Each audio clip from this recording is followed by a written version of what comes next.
Shalom. Before I begin this lesson, I want to give all honor, praise, and glory unto Yahweh Bahasham Yahweh Shai, Bahasham Rachak Wadash for giving me the spirit to do this lesson, and Lord willing this edifying to the elect.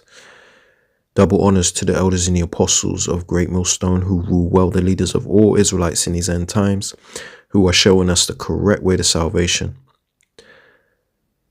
Shalom to you, Akwaf in order, meaning you Israelite sisters that are in order.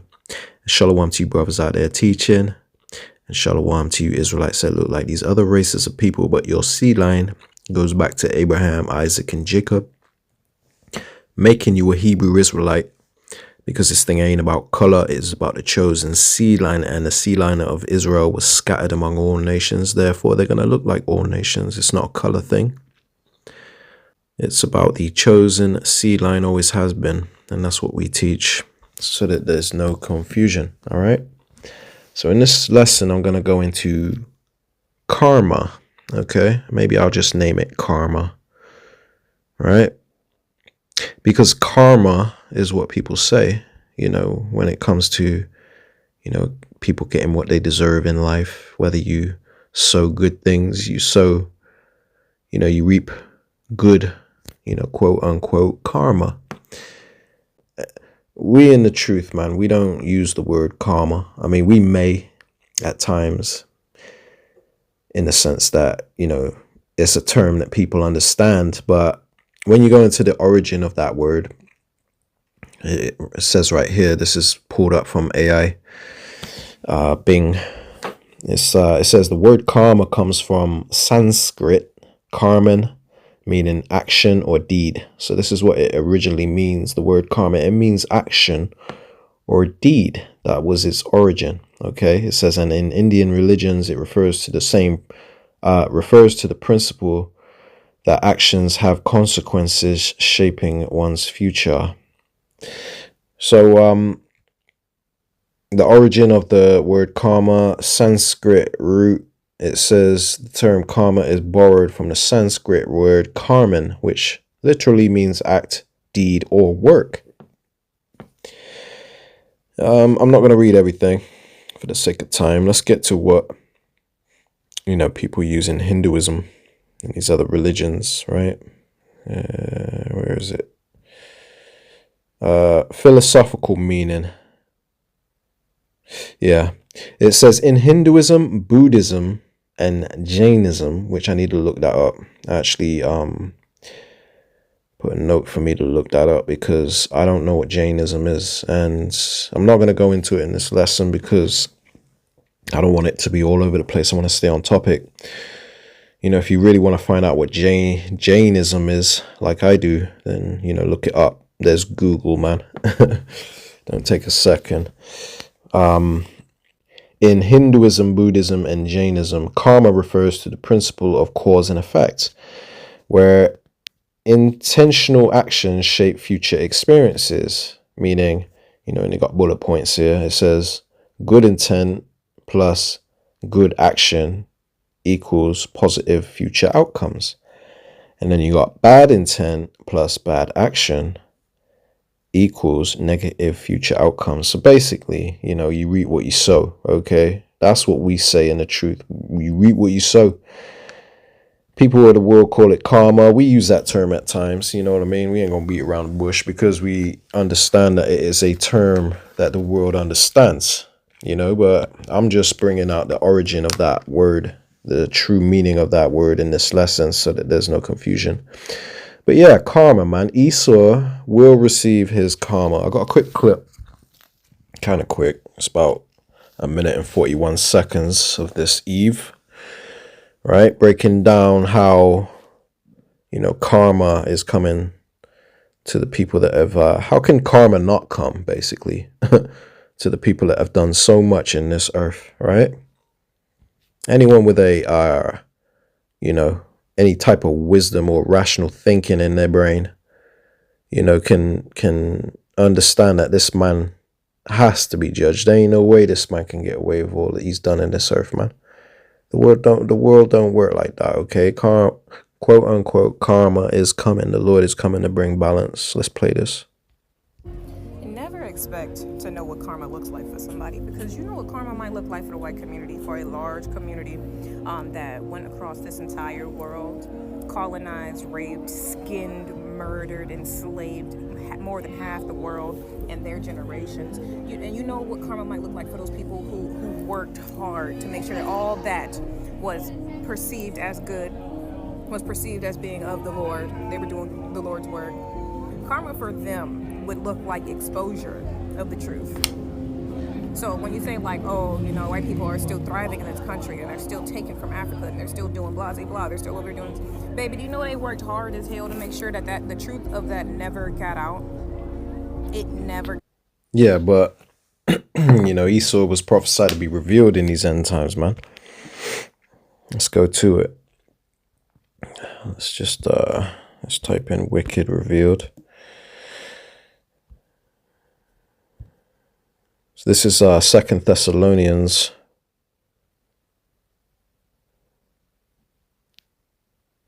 Let's just get to the point for the sake of time, because I've got quite a few precepts I want to bring out in this lesson, right? 2 Thessalonians 2, let's just start at 7. It says, for the mystery of iniquity doth already work.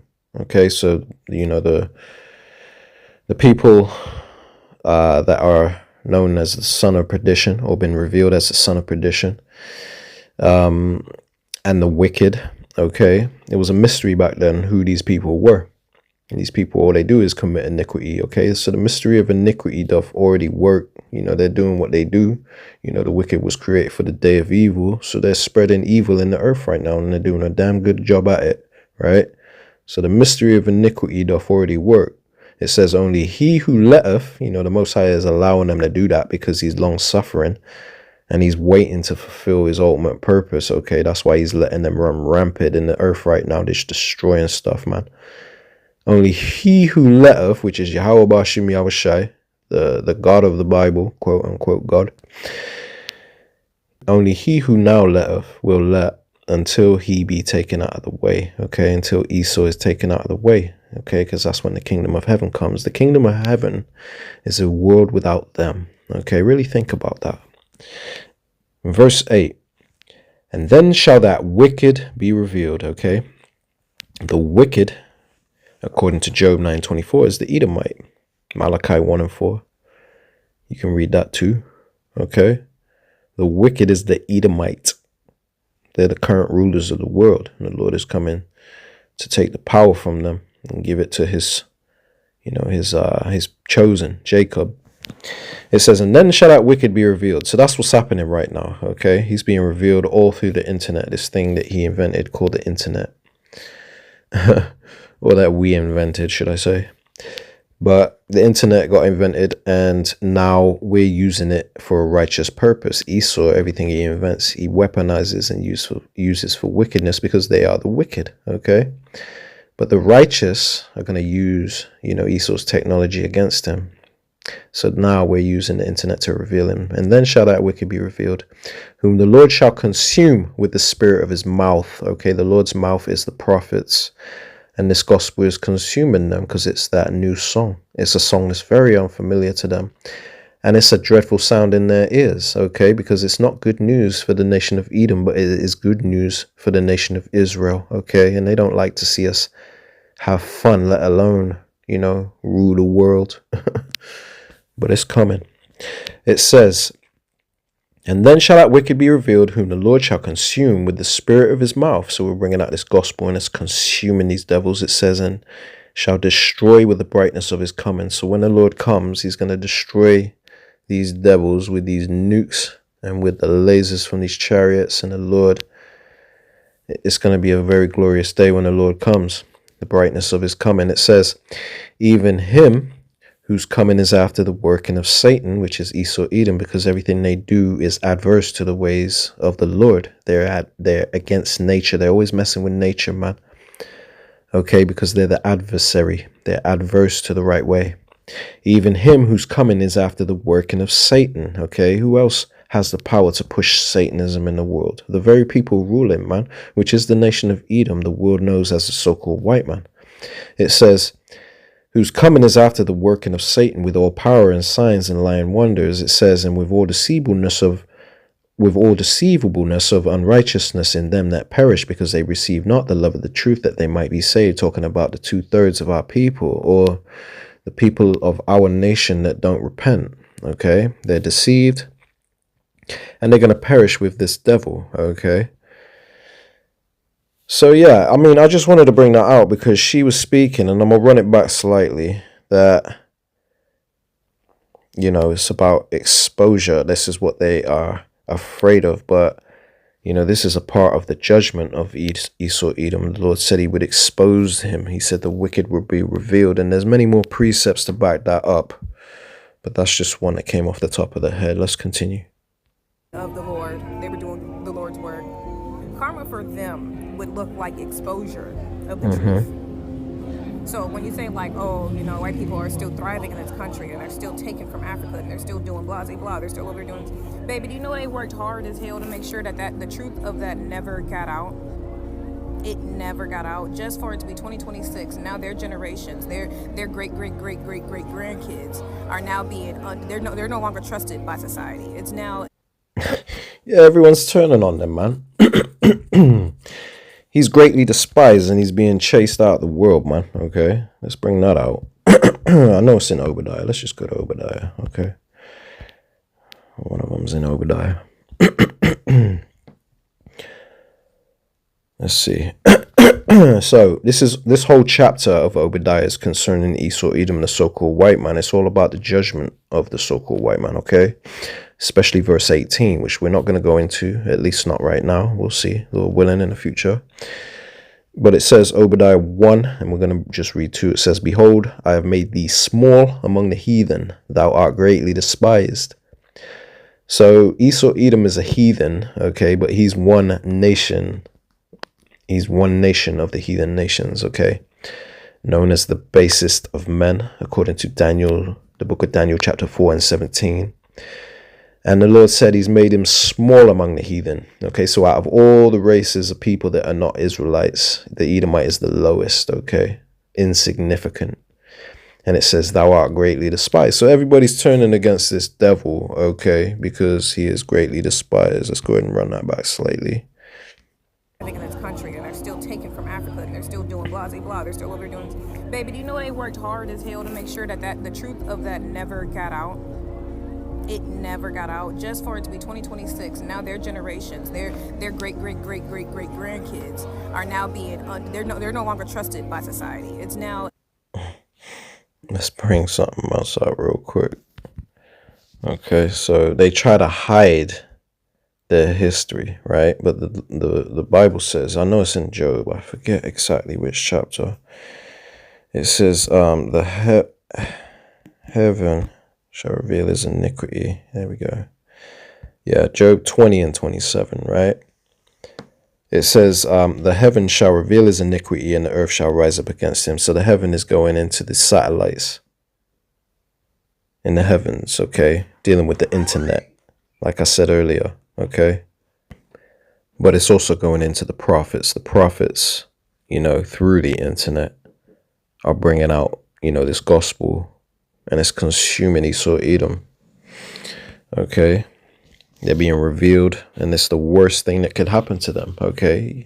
You watch that movie, They Live. Okay. That's all about. That basically is telling you that the worst thing, the worst thing that could happen to them. Well, not the worst thing that could happen to them, but one of the things that they go hard to try to prevent happening is for them to be exposed. Okay. That's why us that do what we do, which is counted in the world's eyes as hate speech, is actually the work of the Lord. Okay, we're meant to help reveal this devil, okay, because he's done so much wickedness. Why would you not want to reveal that? You know, show the world the culprit. Anyway, let's go back to the clip, man. So the heavens are revealing his iniquity, Job 20 and 27, okay? And the earth shall rise up against him. That's why you're seeing earthquakes, droughts, wildfires, tornadoes. You know, there's just so much things happening where the earth is literally spewing this man out. Let's play it. Okay to say, I don't trust white people. I don't really fuck with them over there. It's okay to say that, and it's understandable. Nobody really questions it. They never wanted this for their generations to come. The money is one thing, but when you work so hard to hide your dirt, you're burning whole cities. You're creating whole ass religions to hide it, taking whole pure religions and using it to hide it. You already know your karma gonna look something like some exposure to some truth. So don't expect to know what karma looks like for anybody. Yeah, and they hate when we expose them. That's why we do it. We go hard as we can to expose them. Okay, because we know it's consuming them, man, and they deserve it. Okay, that's the beginning. That's like the appetizer to their judgment, man. It's them being exposed and everybody turning on them. Okay, and rightfully so. I mean, if their history wasn't so grim and dark and evil and full of bloodshed, and war and genocide, the list goes on, man. But if they didn't have such a history, then we wouldn't have to bring these things out. So I don't feel sorry for what I do. Okay, everybody should be doing what I do, exposing these devils. It ain't hate speech. Okay, it's addressing the truth. It's speaking up. It's having a backbone. Okay, everyone else is trying to be too politically correct, man. You're in the wrong spirit. Woe unto them that hold back their sword from blood. Okay, roughly paraphrasing, man. You got to get involved. Do the work of the Lord, okay? Because it's a righteous thing to do what we do, man. Regardless of what the world thinks. They're going to find out the hard way, man. F them. They through already. Anyway. Let's play the rest of this. There's only a few seconds left. And I got a few presets I want to bring out. But I teach Black history. So this is about Black history. But today specifically it's about white karma. So she wasn't saying much of anything at the end. But yeah. So-called white karma. Okay. You reap what you sow. Esau's going to receive his judgment. Let's go to, and this ain't really in any particular order, but let's jump to the book of James. I wanted to bring this out, okay, because there's something in there that kind of jumped to mind when I was watching that clip. Came across that a few days ago, or maybe yesterday, who knows, but who cares? Let's see. That's where we're going to start. Let's just start here for the sake of time. James 5:5. Ye have lived in pleasure on earth. Wonder who that could be talking about. And being wanton, ye have nourished your heart as in the day of slaughter. Okay, so, all this riches they've been hoarding, this wealth they've been hoarding. Okay, they own, most of the world's wealth.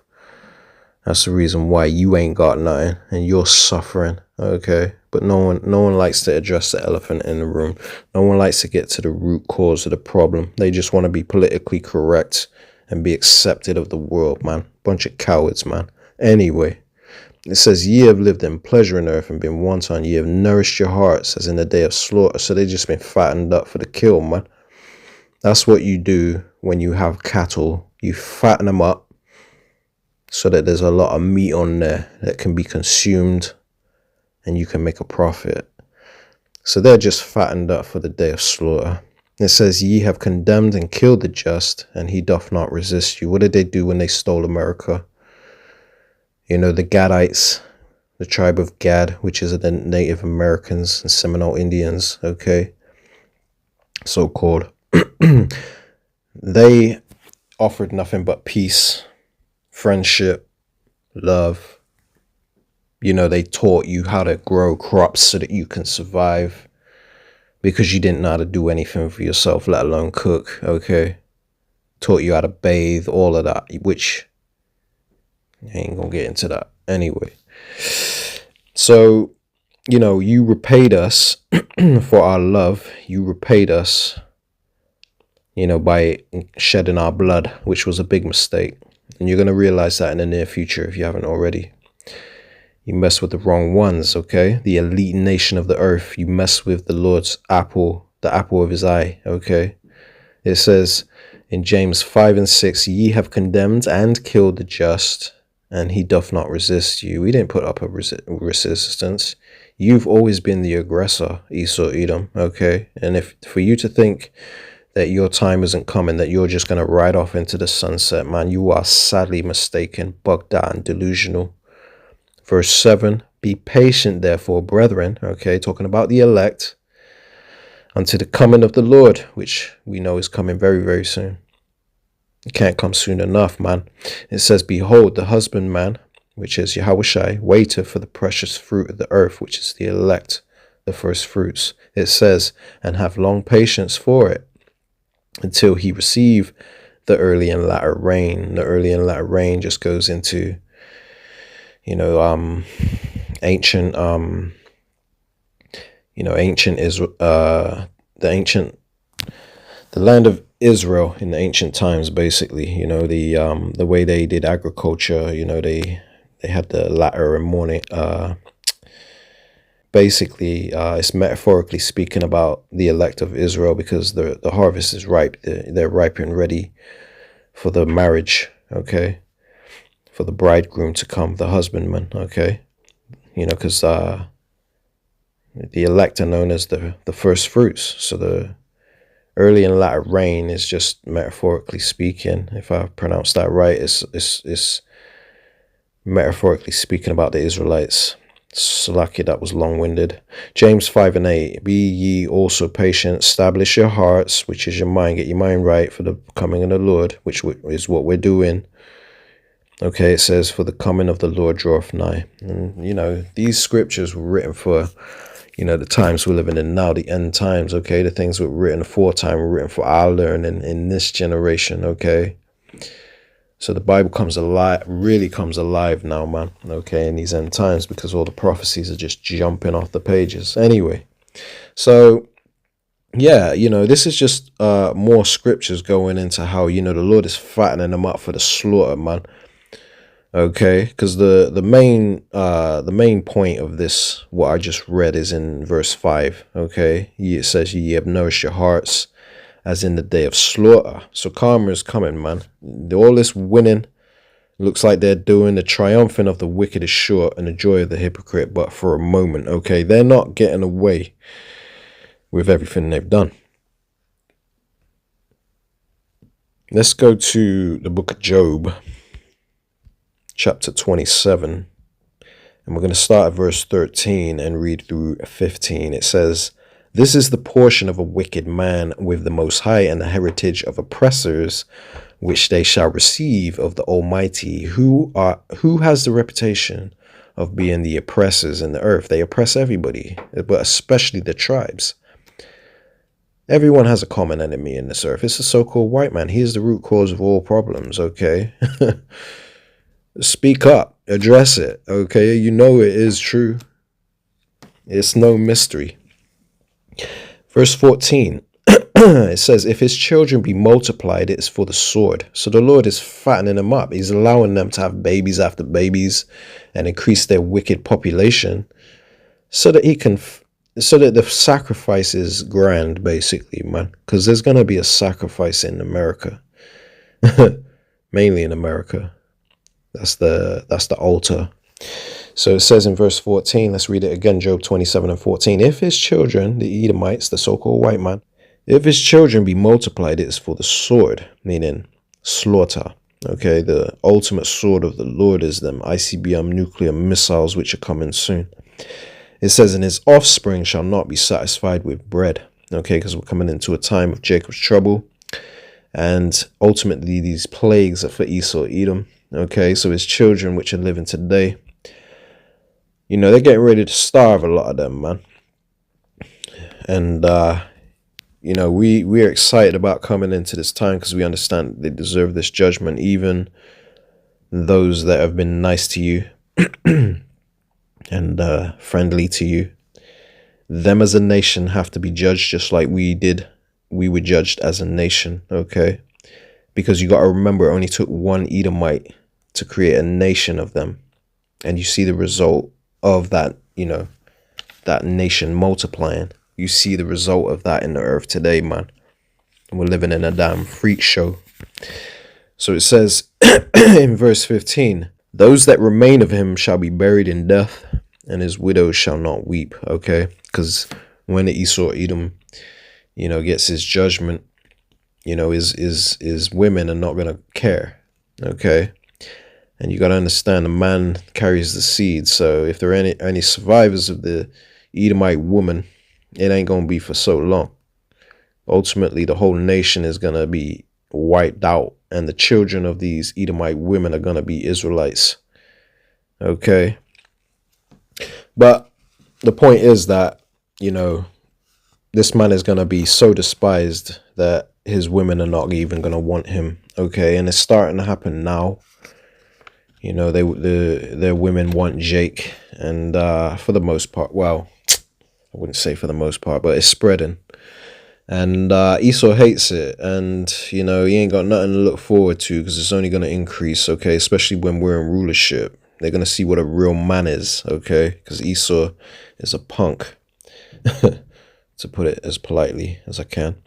Let's see. This is the book of Psalms, chapter 109. And we're going to start at verse 7. It says, when he shall be judged, let him be condemned, the Edomite. So when he's judged, let him be condemned, meaning the Lord will not at all acquit the wicked. He ain't getting off the hook. He's going to be condemned, okay, when he's judged. And his judgment is coming in the very near future. It says, and let his prayer become sin. And the scriptures say that he that turneth his heart or his ear, he that turneth his ear from hearing the law of the Lord, even his prayer shall be counted as an abomination, which is a major sin. So the Edomites' prayer is counted as sin because, they will never learn the way of righteousness, man. It's like they're repelled by it. It's kryptonite to them, man. Okay, they don't like the Bible at all. And the ones that claim they do, they worship a God that they made up in their head, a God they want to worship, which is a false God. Okay, and they're going to find that out very soon. So it says, in verse 8, it says, let his days be few and let another take his office. Ultimately, this told Mark Judas Iscariot. But we spiritually equate this to Esau Edom, okay? Because Esau Edom, his days are few. The scriptures say that the Lord has appointed the bounds that he cannot pass, okay? And it says that, what else does it say? It says, the joy of the hypocrite is but for a moment, roughly paraphrasing. The triumphant of the wicked is short, like I mentioned earlier. So his days are few, man. His rulership, it may seem like this man's been in rulership for a while, but in the Lord's timing, which we can't comprehend, it's a very, very short time. Okay, because you got to understand that life is not going to stop. It's going to be going on for eternity. So 1 billion years from now, Esau's rulership is going to seem like it was a very, very small little period of existence. This is what it means. Okay, so let his days be few. Okay, he's coming out of power like lightning. Okay, it's going to be cast out of heaven like lightning. It says, and let another take his office. Okay, we know that the scriptures say in the book of 2nd Ezra chapter 6 and verse 9, it says that Esau is the end of the world and Jacob is the beginning of it that followeth. Okay, so the other one that's going to take his office is Jacob, which is the tribes, you Israelites, you so-called blacks, Latinos, and Native Americans predominantly. You're getting ready to rule the earth and take his office, man. That's why we spiritually equate this to Esau Edom, because this is what it says all throughout the Holy Bible, man. So it says in verse 10, let his children be continually vagabonds, okay? A vagabond is, somebody that's wandering around, not settled, basically. That's why this man's in everyone's land, stealing lands, okay, and not in his own homeland. It says, let his children be continually vagabonds and beg, okay, and that's what's coming, because they're getting ready to be chased out the earth, man, and they're going to be through in a low place, begging bread. It says, let them seek their bread also out of their desolate places.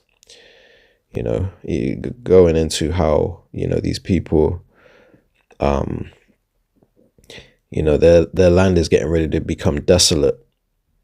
And that's what they're going to do, seek bread out their desolate places. It says, because famine is coming, man. Verse 11, let the extortioner, which is speaking of Jacob, okay, it's just metaphorically speaking of Jacob, okay. It says, let the extortioner catch all that he hath, and let strangers spoil his labor. The strangers and the extortioner is the same people, okay, because we're a stranger to Esau Edom. And we're getting ready to take all that they have. The scriptures speak about in the book of Job. Everything they possess, they're going to have to hand over, basically. I believe it's Job 20 and 18. They're going to have to cough up everything they stole, everything they labored for, man.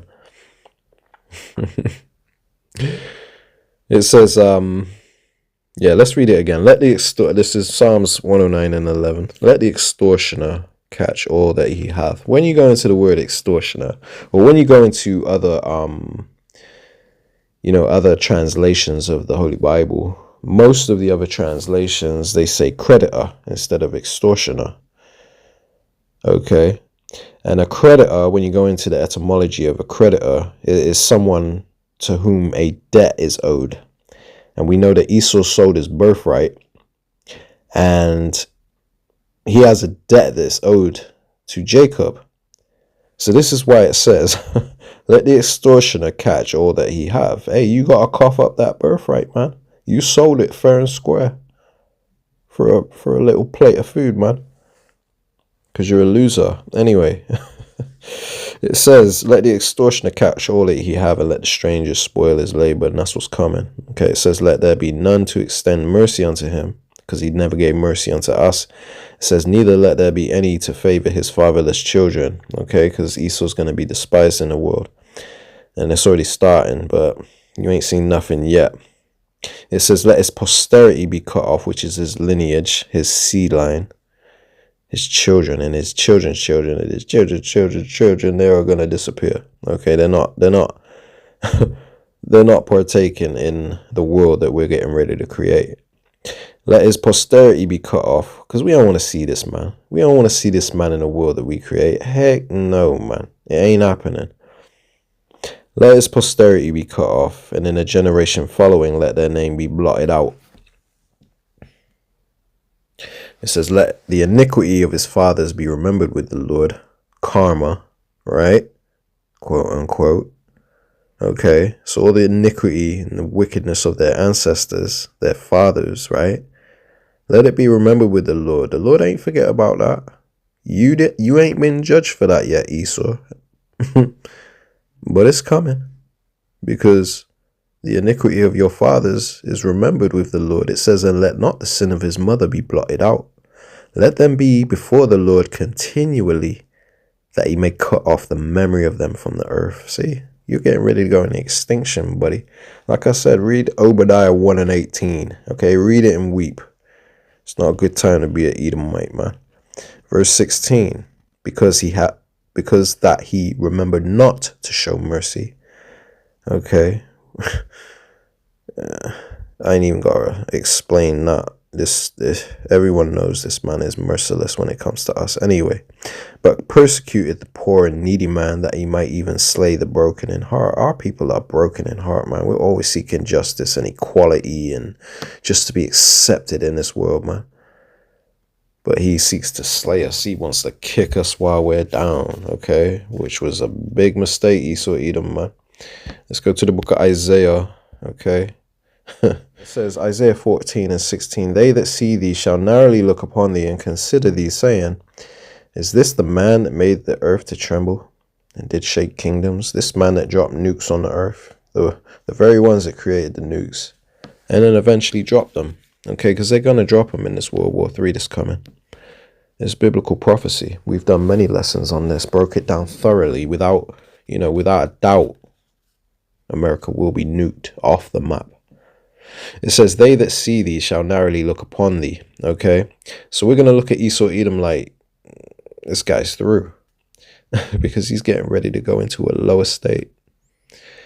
And consider thee, saying, is this the man that made the earth to tremble and did shake kingdoms? We're going to be astonished. Like this scrawny dirt bag of a creature, you know, how did he destroy the earth? How did he gain that much power? Is this that man that did that? Isaiah 14:17, that made the world as a wilderness, which, you know, they've destroyed everything about the ecosystem. Made the world as a wilderness and destroyed the cities thereof, that opened not the house of his prisoners, okay, which is the Israelites, okay. He didn't teach us who we were.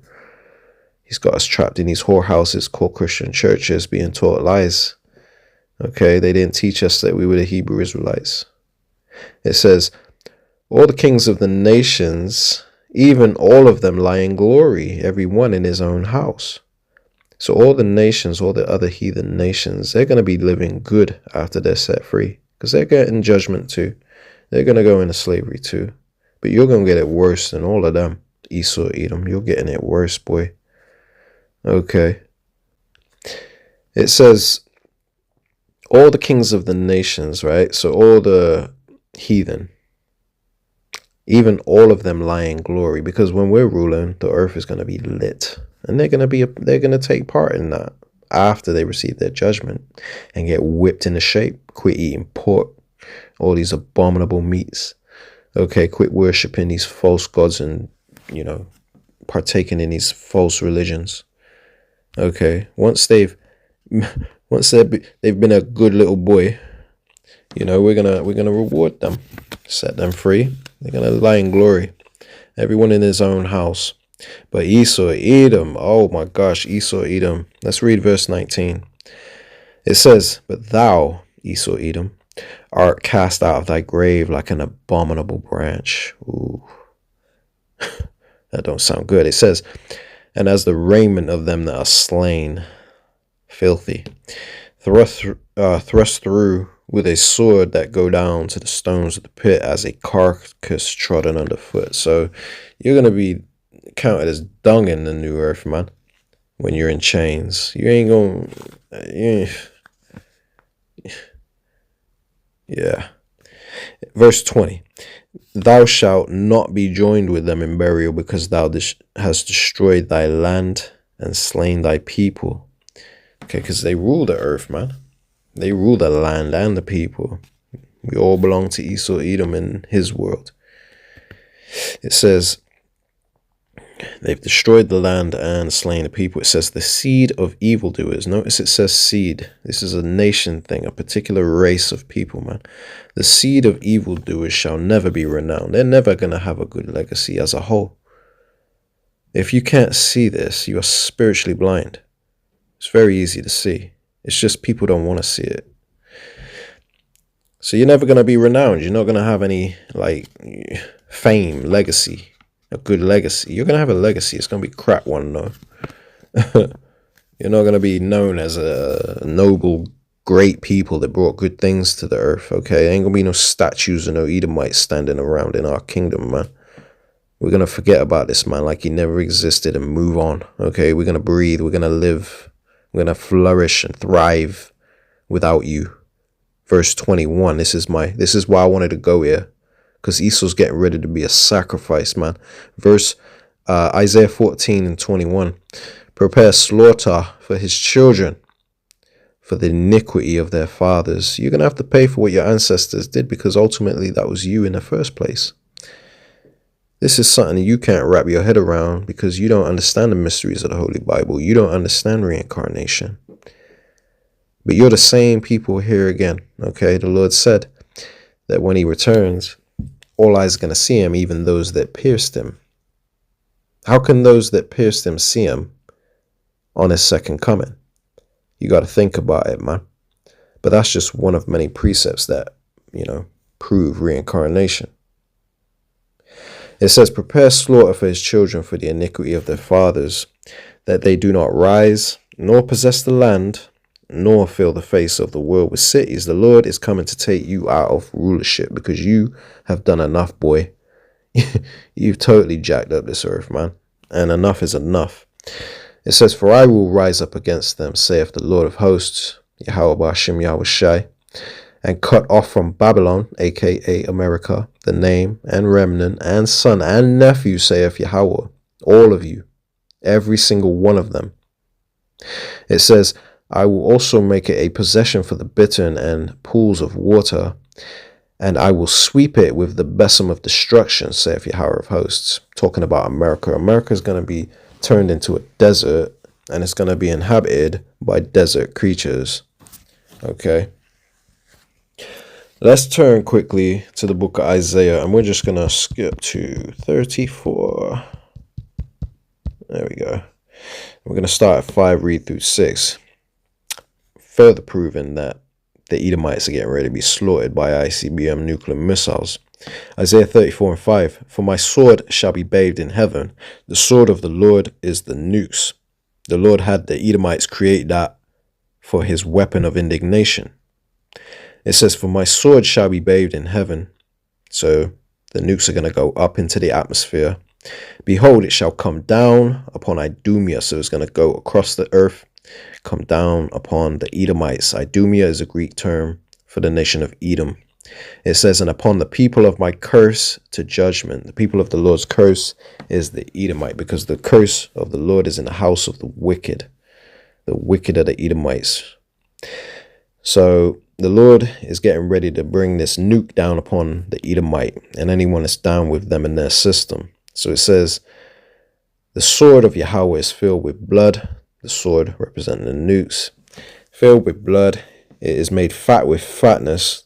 Talking about the people in the land of America. They're going to be a sacrifice, it says. And with the blood of lambs and goats. Talking about the people. With the fat of kidneys of rams. Talking about the people. For Yahweh have a sacrifice in Bozrah. Bozrah represents America, because Bozrah was the capital of Edom, ancient Edom. It was their capital city, and their hub right now is the land that they stole, which is America, aka Babylon the Great. That's why the Lord gonna slaughter them there in that land. Okay. It says, and a great slaughter in the land of Idumea. Bozrah, Idumea, the land of Idumea, same thing. The land that the Edomites dwell in, man. Their main hub, America, aka Babylon the Great. Let's go to the book of Obadiah again. And we're going to read verse 10. For thy violence against thy brother Jacob, shame shall cover thee. That's why they hate being exposed. That's why they hate us constantly reminding them of all the atrocities that they've done in the earth, man, and done to our people. We constantly bring it out, and they're tired of hearing about it. They just want to enjoy what they stole in peace, but it don't work like that. We're going to keep driving it home, Esau, okay, until the Lord comes and destroys you with them nukes. So it says, for thy violence against thy brother Jacob, Esau, right? We're your brother, twin brother at that. You're the wicked twin brother. That's why Jacob and Esau are the two most influential races of people in the earth, the so-called black man and the so-called white man. Why is that? Because they're Jacob and Esau, man. Try to wrap your head around that. Anyway, so it says, for thy violence against thy brother Jacob, they've been very violent toward us. Shame shall cover thee. Now they're full of shame because we're bringing it out. It says, and thou shalt be cut off forever. So the Edomite is getting ready to be cut off, man. Let's skip to verse 18 because I've been quoting it. Let's jump to 18, right? I've been quoting it, but I'm going to read it now. And the house of Jacob shall be a fire. Obadiah 1 and 18. And the house of Joseph a flame. Okay, talking about the northern and southern kingdom. Jacob being the southern kingdom. Joseph represents the northern kingdom. It says in the house of Esau for stubble. So the Edomites are getting ready to become stubble. When you burn something and turn it into stubble, it's literally gone. There's nothing left of it. That's the Edomite. It says, and they shall kindle in them and devour them, and there shall not be any, let me repeat that, any remaining of the house of Esau, the Edomites, them as a whole, them as a race, okay? For Yahweh have spoken it, meaning it's set in stone, and there's nothing that can be done to reverse that, unfortunately for the Edomite, but you deserve everything you get, man. You deserve every little piece of what you're getting ready to get, boy. You effed up. Micah 2:1, starting at 1, we're going to read through 3. It says, woe to them. Woe means death and destruction. Woe to them that devise iniquity and work evil upon their beds. This is talking about the Edomite, as always, as you could have guessed. It says, when the morning is light, they practice it because it is in the power of their hands. So all they do in their rulership, while they're currently ruling, while the morning is light, all they do is practice wickedness, man. There's never any righteousness that comes from these people. Your life is just getting harder and harder, worse and worse. Life is getting more stressful. The earth is getting more destroyed. And he's getting more racist and wicked and open with his racism and hatred. Okay, and they're getting more violent. Why? Because it's in the power of their hands. Job 9:24 said the earth is given into the hand of the wicked. This is talking about the wicked, man. Verse 2. It says, and they covet fields, so they take fields, they take land that don't belong to them, okay? And they covet fields and take them by violence. Who does this sound like? I wonder who this could be. Yours truly, man, the Edomite, the devil. It says, and houses, right? You know what these these Israelis are known for. And they take houses and take them away, it says. What they known to do, what they known for doing to the Palestinians, man. It says, so they oppress a man in his house, even a man in his heritage. Ultimately, it's talking about what they did to us, but they do it to everyone. It says, therefore, thus saith the Lord, Yahweh Hashem Yahushai, behold, against this family, this race of people, do I devise an evil from which ye shall not remove your necks. You ain't getting out of this one. It's set in stone, Esau. Thus saith the Lord. You can try and twist these scriptures to make it say what you want it to say, all you want, but it ain't gonna stick. It's like throwing crap at the wall, hoping it sticks.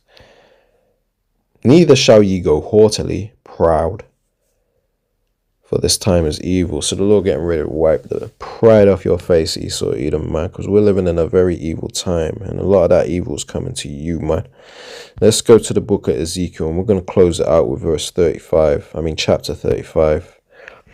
And we're going to just start from the top. Ezekiel 35:1. Moreover, the word of Yahweh came unto me, saying, Son of man, set thy face against Mount Seir and prophesy against it. This is talking about the Edomite. Because we're not about to go prophesy against the actual mountain. Mount Seir is another way of speaking about or referring to the Edomite. So the Lord is commanding us to prophesy against them. Hence the reason why we do lessons like this, which people see as hate speech because they don't read their Bible. It says, and say unto it, meaning say unto them, thus saith the Lord power, behold, O Mount Seir, you Edomites, I am against thee, and will stretch out my hand against thee. The right hand of Yahweh is Yahushai, the Son, who the world ignorantly calls Jesus, man, the only begotten Son. His name is Yahushai in the Paleo-Hebrew. It says, and I will stretch out my hand against thee. So Yahushai is coming to beat you up. It says, and I will make thee most desolate. See? The Lord's going to make their habitations desolate and their cities desolate, man. Especially America. America's going to be the most desolate. And Israel. Israel's going to be nuked. But it's going to be rebuilt. It says, and I will lay thy cities waste, and thou shalt be desolate, and thou shalt know that I am Yahweh. By the time all is said and done, man, Esau, you're going to know who did this to you. There's only going to be one explanation for what's getting ready to happen to you. You're going to know without a doubt who did it and why he did it. Because we've been proclaiming it before it happens. That's the beauty of this gospel, man. It says, Ezekiel 35:5, because thou hast had a perpetual hatred, meaning never-ending hatred, and hast shed the blood of the children of Israel by the force of the sword, in the time of their calamity, in the time that their iniquity had an end. Therefore, as I live, saith the Lord power, I will prepare thee unto blood, and blood shall pursue thee. Sith, meaning since thou hast not hated blood, even blood shall pursue thee. So I'm gonna leave it there, man. Karma, quote unquote, is coming. Righteous judgment is coming to the nation of Edom, and he ain't getting out of it. There's nothing you can do, boy. You're through. Lord willing, you've been edified by this lesson, okay? Lord willing, it opened up your eyes to what the Bible's really saying.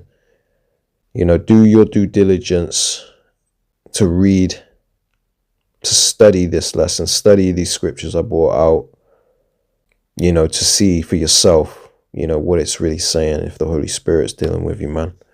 And Lord willing, your eyes will be open, because this was always talking about the Edomite, who the world knows as a so-called white man. And like I said in the intro to this lesson, it's not all so-called white people, but you'll know them. You'll know who the Israelites are, because you can read their spirit. You got a lot of people that look like these other nations that are actually our people, man. But you can normally tell, because the Spirit beareth witness with our spirit that we are the children of the Most High, man. All right? Always keep that in mind. This is a spiritual thing. All right? So, Lord willing, you were edified. I'm going to close it out here. I want to give all honor, praise, and glory unto Yahweh Bahasham, Yahweh Shai Bahasham, Racha Kodash. All right? Shalom.